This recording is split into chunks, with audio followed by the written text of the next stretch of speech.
The world was once a matriarchal kingdom, meaning feminine energy dominated the social order of life on Earth. This does not mean that women ruled over men.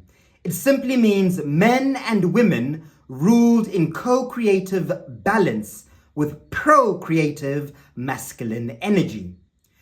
Co-creative rule is a feminine trait as opposed to competitive rule, which is a masculine trait. Sometime in the past, the balance shifted from feminine co-creative rule to the present form of masculine competitive rule. However, things are currently changing once again.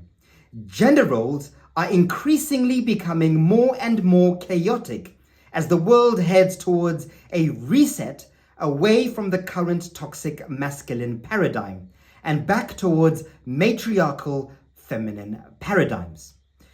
However, matriarchy and feminism are not the same thing. Matriarchy is a structured order of social behavior centered around empowering a society through principles of feminine energy, whereas feminism is a socially engineered construct that seeks to demasculinize men and masculinize women, thereby upending the balance of social behavior. Matriarchy is being disguised and presented as feminism. Non-agreeable entities in control of social behavior are attempting to control and direct this current reset of energy towards feminism. As the energies continue to shift from masculine to feminine, two distinct paradigms will eventually emerge: the organic matriarchy and inorganic feminism.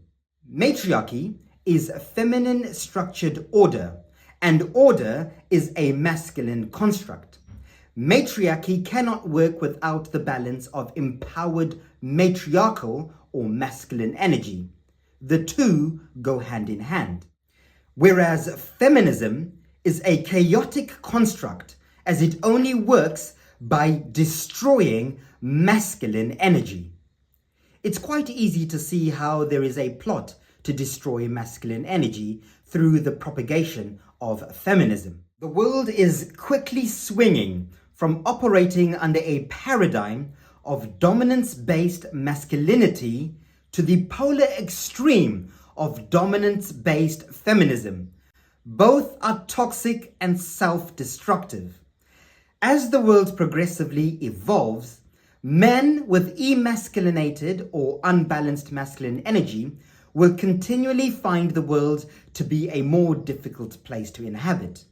And women with extreme or unbalanced feminine energy, the so-called feminists, will eventually self-destruct and destroy the natural social order.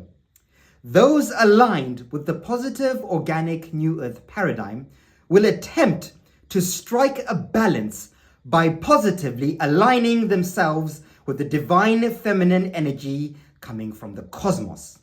They will honor the divine feminine principles, philosophies, and ideals, as well as implementing matriarchal systems. In the times we are shifting into, it is more wise to align everything: society, politics, economics, and social power with feminine order.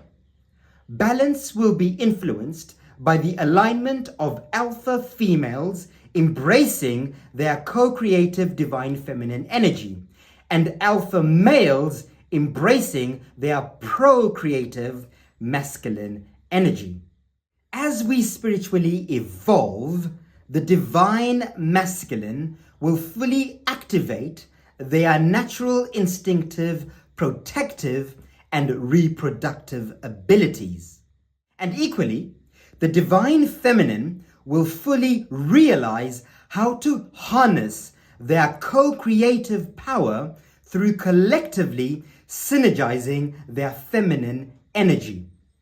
A powerful example of a procreative and co-creative social system led by feminine energy is matriarchal polygyny. Matriarchal polygyny is the most primal, meaning first, and naturally instinctive order of human social behavior in any civilized culture that seeks to thrive and not just survive. In principle, relationships cultured around polygyny tend to fulfill this purpose of collective co-creativity and procreativity.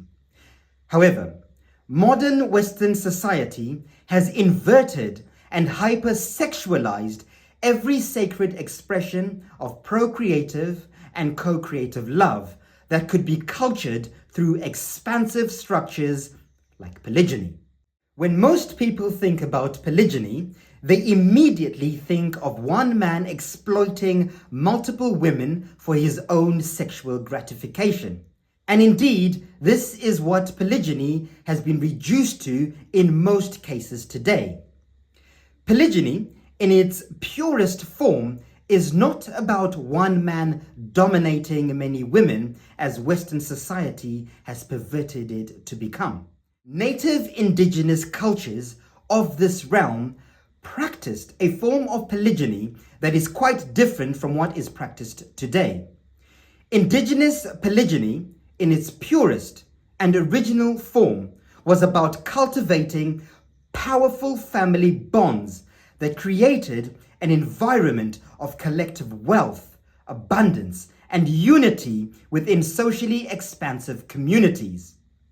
Indigenous polygyny was not about control or restriction as modern patriarchal polygyny promotes. Quite the opposite. In fact, it was a matriarchal-led family system that was free, open, and expansive. It was a space that was created and cultivated by the divine feminine of a family unit, community, or society. It was the women who designed, dictated, and directed the energy, space, and pace of the family unit's expansion.